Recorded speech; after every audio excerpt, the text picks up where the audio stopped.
भोजपुरी के करतब होता पावर स्टार पवन सिंह जब 2024 में लोकसभा चुनाव लड़ने के लिए चुनाव प्रचार करने के पवन सिंह और ज्योति दोनों साथ में गए थे काराकाट। तो जिस जिस घर में वो ज्योति भाभी जाती थी सबको बस एक ही कहना था कि अगर पवन सिंह लोकसभा चुनाव हार जाते हैं तब भी और अगर जीत जाते हैं तब भी विधानसभा चुनाव आपको ही लड़ना है।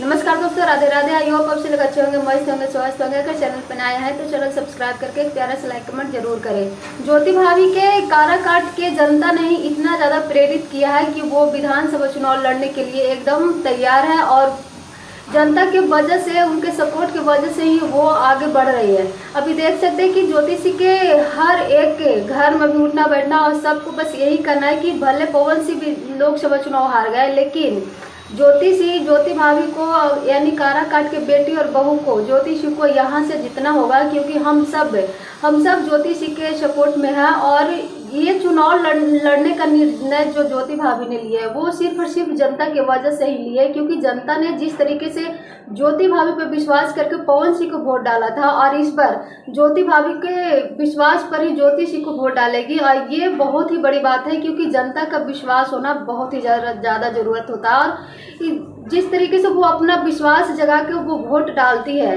कि जनता अपने नेता के ऊपर, तो उस नेता के फर्ज बनता है कि उस वोट का वो कद्र करे। और ये कद्र बहुत ही अच्छी तरीके से ज्योति सिंह निभाने वाली है। वैसे अपना राय जरूर दीजिएगा। Thank you.